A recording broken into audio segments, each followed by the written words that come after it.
drugo ključno pitanje koje ću obraditi jeste zloupotreba lekova. Na primjeru benzodiazepina, to su inače lekovi za smirenje koje svi smo ili čuli ili poznajemo ili nekad i koristili.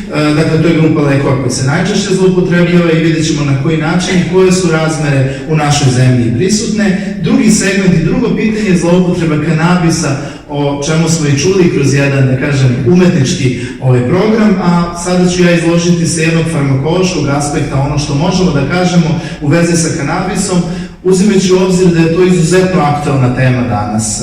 Mi znamo da je prošle nedelje, i verovatno smo svi upoznati, čak Svetska zdravstvena organizacija raspravljala na tu temu i dala jednu, da kažem, preporuku, pa u tom smislu će i moj odgovor biti u sklopu same zloupotrebe i mogućeg terapijskog potencijala ako ga ima. I konačno treći segment se odnosi na zloupotrebu novih psihoaktivnih supstanci, to je nešto što se javlja poslednjih godina, nešto što kasnije dolazi kod nas, možda jedan tranzicioni i jedan period društvene krize koji je zahvatio ovaj prostor je imao naravno sve negativne aspekte. Možda jedan od pozitivnih aspekata jeste što su te nove psihoaktivne supstance, zloupotrebe, relativno kasno došle na ove prostore. I mi ovih godina, poslednjih godina, naravno beležimo trend porasta.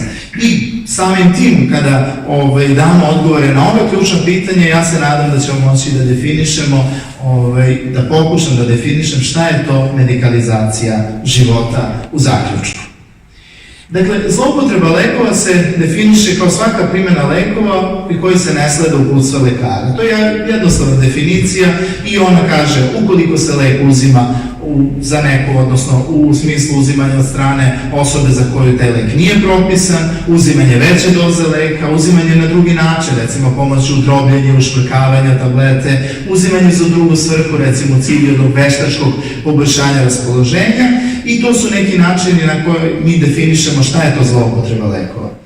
Razmere zloupotrebe je jako teško utvrditi. Prvo što nemate odgovarajuće kriterijume, drugo što je pitanje objektivnosti, postavljanja upitnika, dobijanja iskrenih odgovora. Dakle, sve su to stvari koje otežavaju taj naš pokušaj da definišemo sam učestalost takve zloupotrebe. Međutim, ako posmatramo trend rasta, on je definitivno prisutan. Dakle, konstantno postoji jedan trend rasta zloupotrebe. Sjedinjene Američke Države imaju znatno veći procenat zloupotrebe i to je definitivno potvrđeno u odnosu na evropske zemlje, mada i u evropskim zemljama se sada taj trend povećava. I ako posmatramo Evropu od severa ka jugu, se takođe trend zloupotrebe lekova, a samim tim i psihoaktivnih supstanci povećava.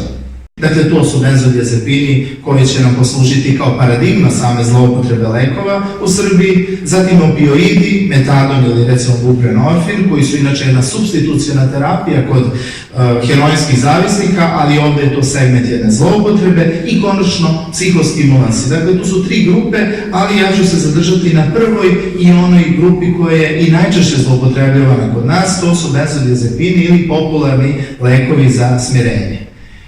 Takvi lekovi imaju, i benzodiazepini su grupa lekova koji imaju izuzetno široku primjenu u medicini i posebno u psihijatriji, ali ne samo u psihijatriji, u svim drugim granama medicini, i vrlo često se propisuju nekada racionalno, češće neracionalno, kao jedna vrsta potporne terapije uz internističku terapiju. Sa farmakološkog aspekta, ako posmatramo, to su lekovi povoljnog farmakološkog profila. Dakle, ti lekovi izazivaju sedaciju, anksiolizu, hipnotičko, miorelaksantno, amnestičko i antikonvulzivno dejstvo. Da ne bi samo nabrajao, pokušat ću malo da objasnim, mada su i tu dileme, šta je sedacija, šta je anksioliza. Sedacija bi se mogla opisati kao smanjena reaktivnost na spoljašnje draži. Dakle, ono što nas okružuje, i donekle bi mogla da predstavlja u izvesnoj meri neželjeni efekat ovih lekova u smislu jedne pospanosti i sporijeg reakcijnog vremena. Ali sa druge strane, anksioliza znači smanjenu reaktivnost na unutrašnje draže. Dakle, ono što dolazi kao posledica jednog intrapsihičkog konflikta, ono što doživljavamo kao uznemirenost, kao jednu patološku uznemirenost koja nas, recimo, inhibira u svakodnevnim aktivnostima, tako da bi to bila anksioliza i neka razlika ako probamo da napravimo, mada nema jasne definicije kojima bi se ova dva pojma razlikovali. Hipnotičko dejstvo znači uvođenje pacijenta u san, Miorelaksantno, već je dovoljno, mislim da je jasno, dakle mišićna relaksacija, ovdje govorimo o centralnoj mišićnoj relaksaciji, antikonvulzivno dejstvo, dakle smanjenje jedne epileptogene aktivnosti, benzodiazepini imaju svoje mesto i u terapiji najtežih oblika epilepsije, poput statusa epileptikusa, i postoji još jedno dejstvo, to je amnestičko dejstvo. Sada, to ću malo objasniti. Dakle, česti neželjeni efekti kada uzimamo neki lek za smirenje jesu izvesna pospanost, konfuznost, oslabljena koordinacija. Međutim, anterogradna amnezija je fenomen koji se javlja i koji je prisutan i nažalost na njega se i čak posle nekoliko godina primjene ne razvija, ne izazove se prosto tolerancija. To znači da taj efekt stalno postoji. Mi vremenom jednostavno naviknemo na tu pospanost, konfuznost tih lekova. Anterogradna amnezija znači smanjeno učenje i pamćenje kada smo pod dejstvom tog leka. To znači da kada se uzima taj lek možemo očekivati da će proces pamćenja, mi kažemo pretvaranja iz kratkotrajnog u dugotrajno pamćenje biti problematičan. I to je nešto što je jasno kad se ovi lekovi u pitanju i nekako često se zaboravi. Ponovljena primjena dovodi do pojave zavisnosti. Zavisnost je utvrđena kod većine pacijenata već nakon nekoliko nedelja primjena ovih lekova i zbog toga je i savjet da se idealno negde 4 do 6, eventualno do 8 nedelja koriste benzodiazepini u kontinuitetu, a zatim da se ide na da se radi na njihovoj obustavi, odnosno postepenom smanjenju doze. Sindrom obustave, dakle jedan oblik apstinencijalnog sindroma, ukoliko naglo dođe do prekidanja uzimanja ovih lekova, mogu se javiti drastični neželjeni efekti. Sada, benzodiazepini su zaista jedno veliko otkriće u farmakologiji. 50. i 60. godine prošlog veka su bile, da kažem, zlatne godine kada je u pitanju psihofarmakologija. To je početak praktično sinteze, prvi put lekova koji su bili itekako efikasni u lečenju mentalnih bolesti. Recimo otkriće antipsihotika ili hlorpromazina, to je bio prvi antipsihotik koji je otkriven, zatim ovdje je naveden hlordiazepoksid kao prvi benzodiazepin, dakle 1956. godine, na slici je dr. Leo Sternberg koji u jednom periodu živio i na našim prostorima i koji je otkrio u svojoj laboratoriji kompanije Roche prvi, dakle, hlordiazepoksid i praktično tih 50. i 60. godina počinje era razvoja psihofarmakologije.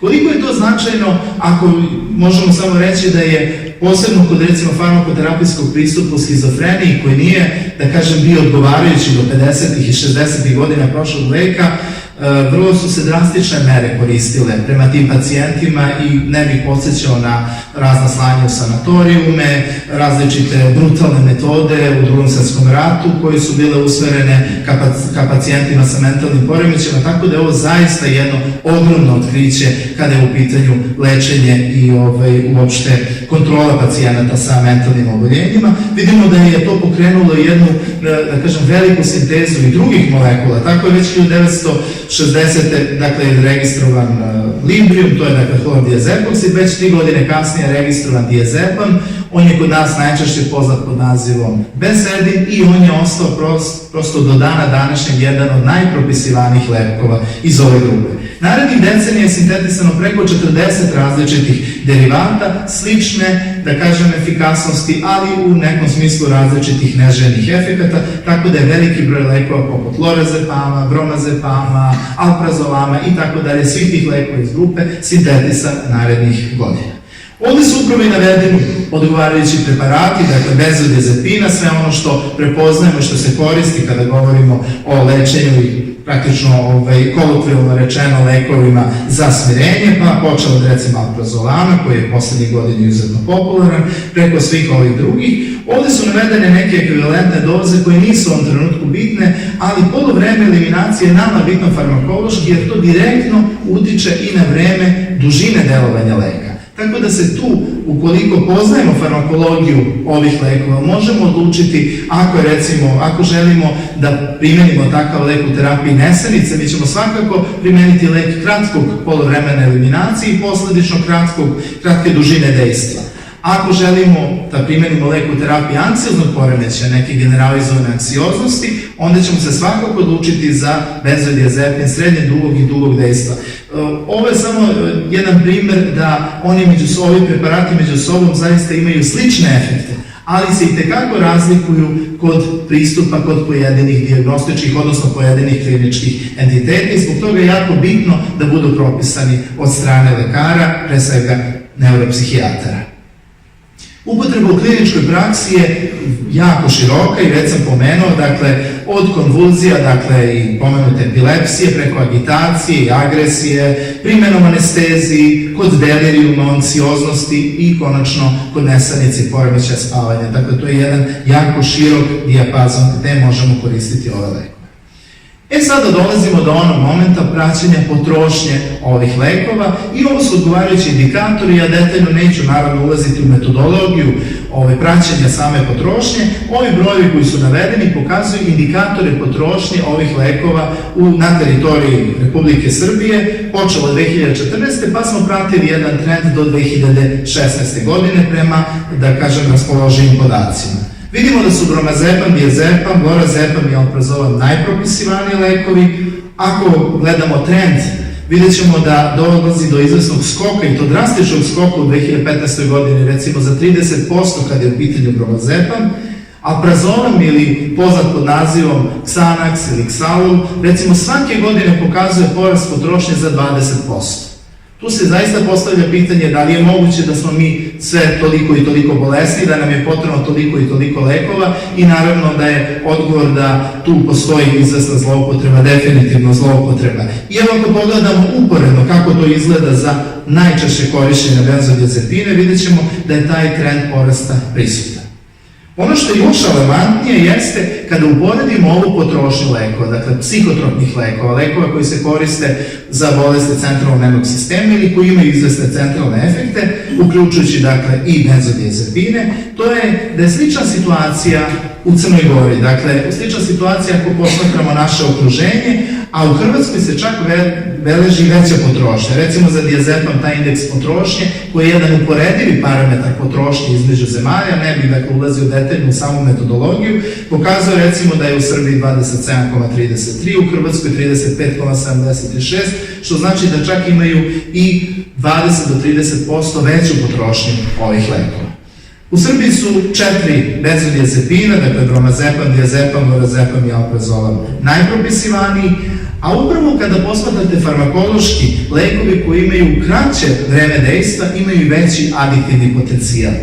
Tu se često postavi dilema i nekad se javljaju neke kontradiktorne stvari među zdravstvenim radnicima kada mislimo da je lek što ima kraće dejstvo, on je bezbedniji, baš sa stanovišta adiktivnog potencijala, dakle potencijala zavisnosti. To naprosto nije tačno. Lek koji ima kraće vreme dejstva, brže izaziva zavisnost, ima veći adiktivni potencijal jer prosto mi uzimamo taj lek kad imamo izvesne tegobe, nakon 3 do 4 sata dejstvo leka prestaje, te tegobe postoje, one se čitavog dana zadržavaju, onda ponovo moramo da posežemo za lekom i vrlo lako se jedan začarani krug zavisnosti, mi kažemo psihičke zavisnosti ili jedne neodoljive želje javlja kada koristimo takve preparate i nažalost upravo su ti preparati najčešće propisivani kod nas, što znači da je adiktivni potencijal jako prisutan.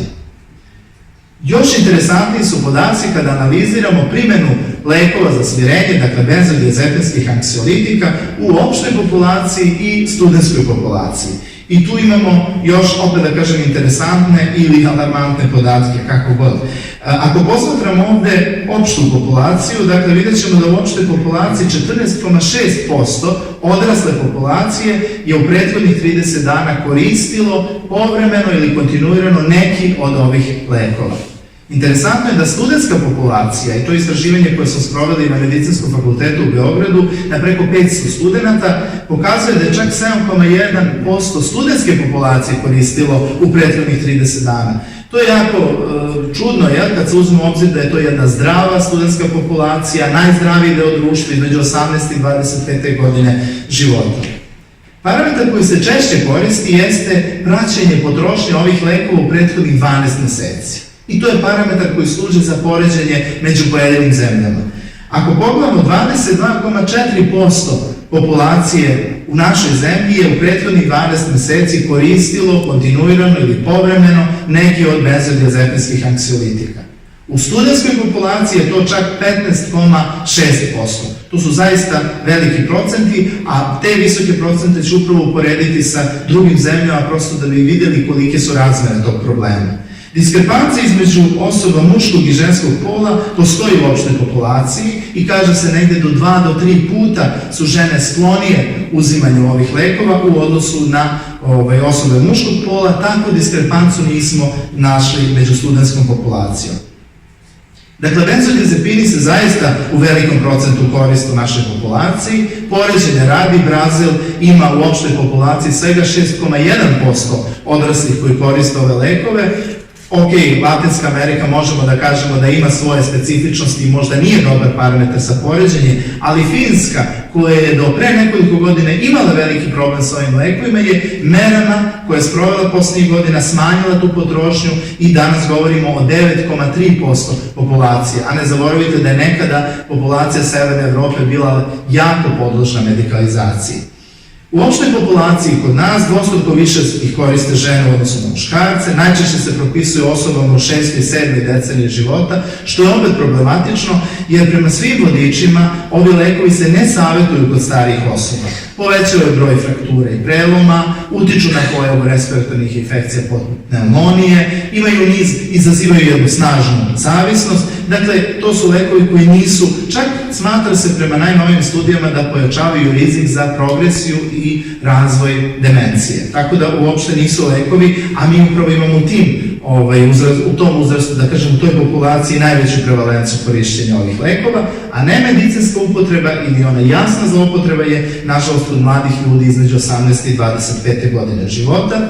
U prilog tome govori podaci u studentskoj populaciji da 22% studenta i 25% studentkinja je uzimalo neke od ovih lekova ikada, a u poslednjih 12 meseci to je 15,6%. Pre neki dan je Ministarstvo omladine i sporta objavilo rezultate svojih istraživanja na nivou srednjoškolske populacije i došli su do podatka da je čak 10% srednjoškolaca koristila neke od ovih lekova. Tako da se praktično kreće prosto regrutacija ljudi koji uzimaju ove lekove, kreće još od srednje škole i to je, da kažem, jako problematično. Govorimo o najosetljivijoj populaciji gde prosto ni čitav proces razvoja centralnog nervnog sistema nije završen i posledice su onda naravno još drastičnije nego kod kasnijeg uzrasta. U zaključku ovog segmenta zloupotrebe lekova, pre svega benzodiazepina, kažem kao jedne paradigme zloupotrebe, jeste da analiza potrošnje ukazuje na potencijalno neracionalno propisivanje i zloupotrebu i neophodnost provođenja strožih mera u cilju postizanja bolje kontrole propisivanja.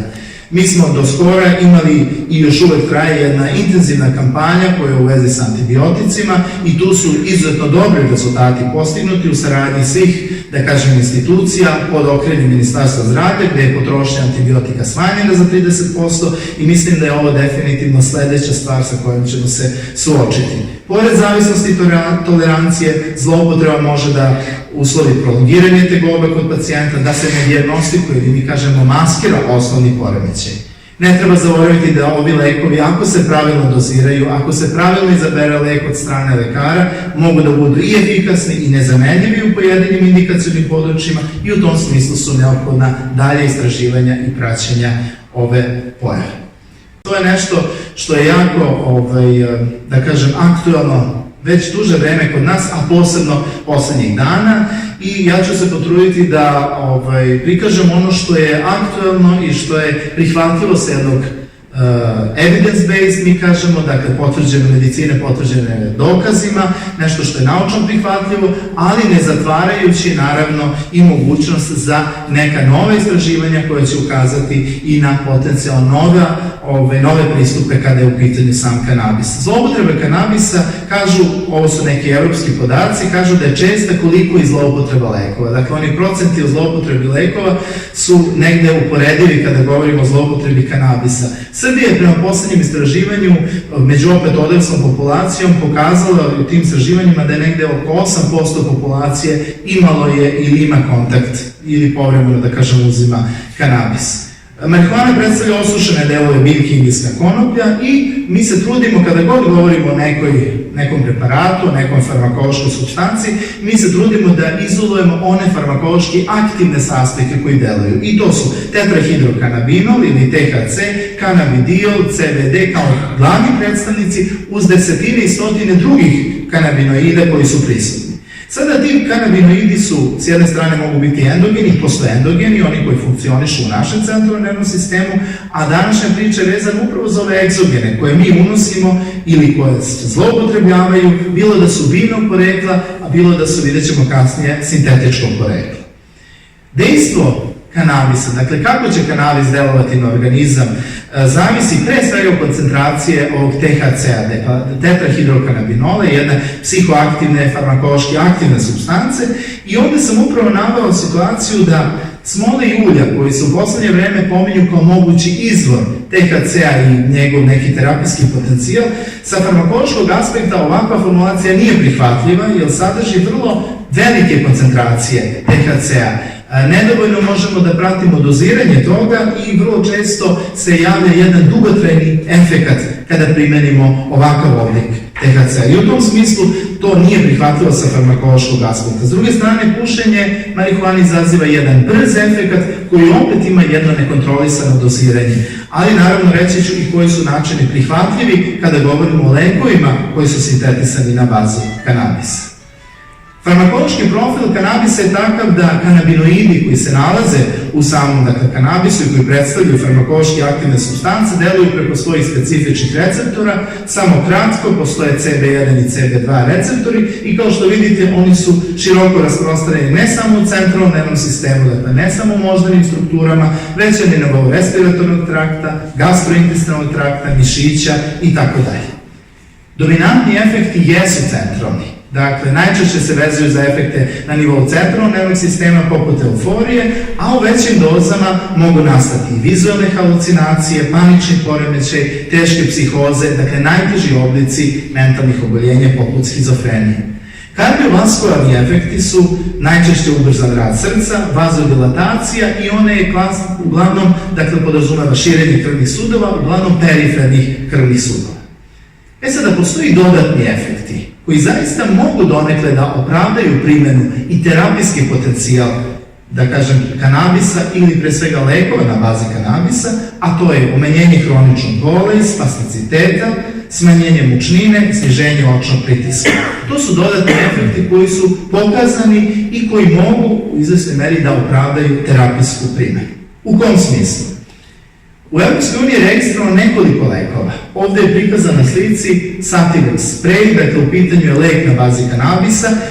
To su lekovi koji sadrže aktivne principe iz kanabisa ili su dobijeni sintetskim putem.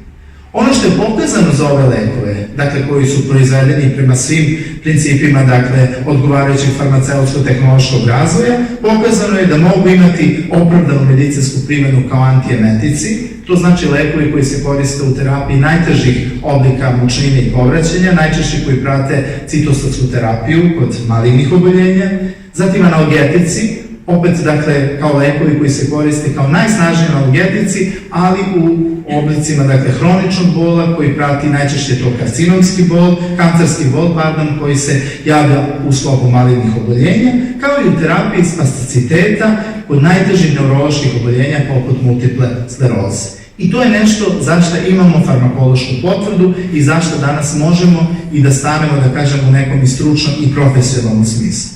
Nikako ne treba zaboraviti da kanabis ima blag do umeren potencijal zavisnosti i tolerancije, što znači da vremenom može doći do samoinicijativnog povećanja doze.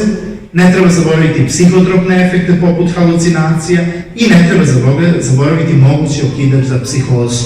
Dakle, za ispoljavanje schizofrenije kao jednog od najtežih mentalnih oboljenja, posebno zavisi i od same konstitucije osobe, od predispozicije i tako dalje, to nikako ne treba zanemariti. Pokazano je da studenti, ja se opet vraćam na studentsku populaciju, mislim da je, kažem, to i budućnost svake države, da studenti koji koriste marihuanu imaju lošije ocene, slabije intelektualne veštine i koncentraciju. Dakle, ne postoje dokazi koji bi možda na bilo koji način podstakli primjenu ovakve supstance kod zdrave populacije koja nema nikakvih, da kažem, pridodatih komorbiditeta ili bolesti o kojima sam govorio. Ovo je rad, koliko se vidi, ne znam, ali je rad publikovan pre par godina na Medicinskom fakultetu u Kragujevcu i on se upravo odnosi na opravdanu primjenu lekova na bazi kanabisa u terapiji spasticiteta kod multiple skleroze. Dakle, vrlo jasno, vrlo ograničeno i za jasnu indikaciju. U zaključku, kada je u pitanju kanabis, rekao bih da je do sadašnjim ispitivanjima napravljen veliki pomak u razumevanju farmakologije kanabinoida. Terapijski iskorak jeste napravljen registracijom lekova na bazi kanabisa i regulativom i našim stručnim komisijama je dozvoljena registracija lekova na bazi kanabisa čak i u Srbiji. Iako do sada, prema podacima kojima ja raspolažem, nijedna farmaceutska kuća nije ušla u proces registracije ovih lekova.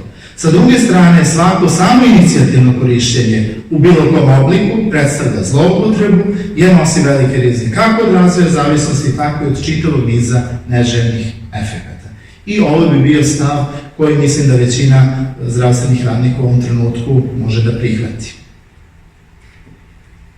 I treći segment, takozvani spice proizvodi, konzumiraju ih najčešće srednjoškolci, što je dodatno, da kažem, problematično i teško se mogu dokazati u urinu i krvi. To je poseban problem, zato što vrlo brzo se izmetabolišu ili vi tačno ne znate koje supstance, vi morate da imate referentnu supstancu da biste dokazali prisustvo supstance i onda vrlo često ne možete ni da dokažete to prisustvo. Neke sofisticirane metode danas omogućavaju recimo iz vlasi kose da se analiziraju, naravno te metode su jako skupe, one mogu i do 90 dana da utvrde, dakle u prethodnih 90 dana da li je bilo kontakta sa odgovarajućom psihoaktivnom supstancom, ali kažem to su situacije koje nam zaista otežavaju detekciju ovih psihoaktivnih supstanci. Najčešće su to sitno narezane egzotične biljke, a onda natopljene sintetičkim kanabinoidima, kako je to ovde i prikazano na slici i vrlo onako privlačnim šarenim pakovanjima.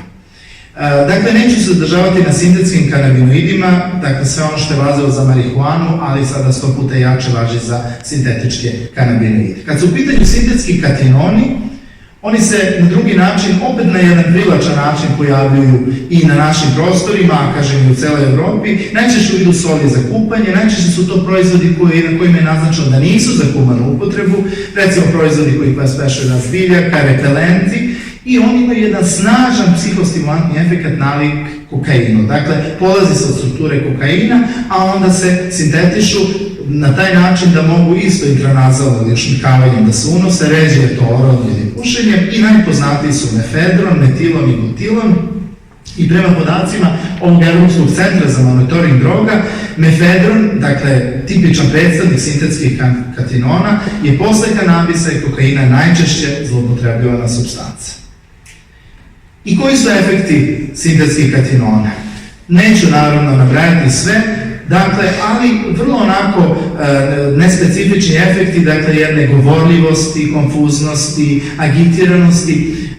Ovo napominjem zato što se klasičan izgled, jedan fenotip narkomana, kako smo ga ranije posmatrali, kako smo mi verovatno svi u tokom našeg školovanja učili, to je potpuno druga osoba u odnosu na ono što srećemo sada. Taj izgled je potpuno drugačiji, jer vidite koje su tu fizičke manifestacije. Tu dolazi do jednog psihostimulantnog efekta, povećanog krvnog pritiska, ubrzanog disanja i tako dalje. Vidjet ćemo sa trećom grupom novih psihoaktivnih supstanci su još neobičniji efekti.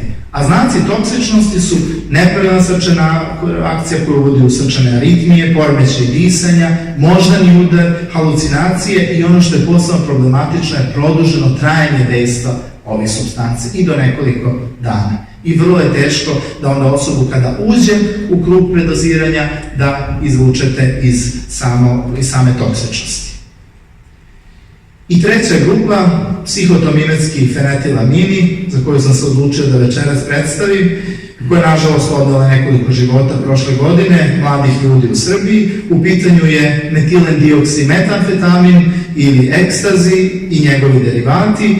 To je supstanca koja ima jedno kombinovano psihostimulantno i halucinogeno dejstvo. Možda i najbenigniji izgleda od svih prethodno navedenih, a to su ovako šarene tablete, kapsule sa vrlo popularnim nazivima, vrlo egzotičnim bojama. Interesantno je da je taj kolokvijalni ili ulični naziv je ekstazi, prvo je sintetizan kao supresor apetita još 1914. godine. Međutim, prva zloupotreba je zabeležena još 1960. godine i ako vidimo, on se do danas današnjeg zadržao, posebno se širi, kažem, ka istočnim zemljama, jer upravo smatra se da ove sintetske droge idu od zapada ka istoku, potpuno suprotno onom putu droge koji je nekad išao opijuma i heroina od istoka ka zapadu, ovdje imamo jedan potpuno suprotan smer kretanja. I, kao što sam rekao, najčešće se nalaze u obliku u formi tablete ili praha, uzimaju se oralnim putem i tu su opet vrlo neobične manifestacije. Dakle, postoje psihičke manifestacije, ali fizičke manifestacije su jedna govorljivost, povećana budnost, vrlo često se javljaju nevoljni pokreti, jedna velika količina energije koja se u tom trenutku javlja i koju u trenutku osjeća osoba kao posljedica hipertermije najčešće, dolazi do naglog skoka telesne temperature, recimo i preko 42 stepena, to je dakle jedna ekstremna hipertermija, dehidratacija, kočenje mišića koje posljedično može dovesti do edema mozga, a ako bi pokušali farmakološki da opišemo, to bi moglo da bude jedan nespecifični serotoninski sindrom, jer dolazi do ogromnog lučenja i oslobađanja serotonina koji onda pokreće sve ove reakcije i može da dovede do letalnog ishoda zavisnosti od osetljivosti osobe. Dakle, to je nešto što, interesantno je da samo kažem za serotoninski sindrom, poređenje radi koliko je to potrošen serotonin to jedno večer kada se uzme ekstazi. Smatra se i merenje su pokazali da je potrebno 2 do 3 nedelje nakon uzimanja nekog od ovih preparata da bi se serotonin vratio na svoje normalne fiziološke vrednosti. Dakle, 2 do 3 nedelje je osoba, da kažem, u izmenjenom stanju do postizanja onih fizioloških vrednosti. A kada uzmemo obzir da se to ponavljeno uzima, onda je jasno kakav se začarani krug i zavisnosti i zloupotrebe razvija. U zaključku o novim psihoaktivnim supstancama možemo reći da su one supstance koje se svakodnevno pojavljuju na ilegalnom tržištu, njihov hemijski i farmakološko-toksikološki profil nije u potpunosti utvrđen i zato se mi vrlo često srećemo sa određenim supstancama koje još uvek nisu farmakološki do kraja ispitane i onda tek onda potvrđujemo i karakterišemo njihov efekat. Naravno da je pojava sintetskih droga prepoznata kao javno zdravstveni problem i u tom smislu su i formirane odgovarajuće komisije i pokrenuta kampanja pod okriljem Ministarstva zdravlja, a dodatni nepovoljni faktori koji nam otežavaju tu borbu jesu komplikovano detektovanje u biološkim uzorcima, rekao sam da je vrlo teško standardnim metodama u krvi i urinu dokazati njihovo prisustvo, stalna hemijska modifikacija i promene da bi se izbjegla regulativa i njihova zabrana, znatno snažnije dejstvo u odnosu na poznate molekule, ono što znamo i ono što smo do sad znali i povećan rizik od predoziranja, trovanja i smrti. I umjesto zaključka, na neki način bih otvorio i jednu diskusiju, da li je zloupotreba lekova i psihoaktivnih supstanci problem, osnovni problem ili je to posljedica. I tu dolazimo do onog pojma sa samog početka, to je medikalizacija života. Pokojni profesor Kažić sa mog instituta za farmakologiju je rekao i opisao to kao trend koji se može opisati kao pomeranje granica sa zdravlja na bolest. U kontekstu zloupotrebe lekova često dolazimo u situaciju pod pritiskom farmaceutske industrije, pod pritiskom, nažalost, i pacijenata, da mi tražimo bolesti gde ćemo primeniti neki lek, a ne tražimo obrnuto. Dakle, pristup podrazumeva da vi tražite lek za određenu bolest, a ne da tražite bolest za lek koji već imate. I tu je taj koncept medikalizacije života, gde vi za postojeće lekove tražite nove indikacije, gde još mogu da ga koristim, na koji način, tako da je zloupotreba lekova pre posledica nego što je uzrok same medikalizacije. Kada govorimo o zloupotrebi kanabisa, tu bih morao da pomenem jednu krizu inventivnosti u nauci i industriji.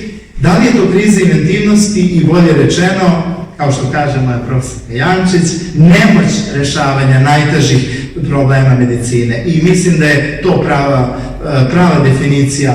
Maligne bolesti, teška neurološka i psihijatrijska stanja, to je nešto gde savremena medicina nema rešenje u potpunosti.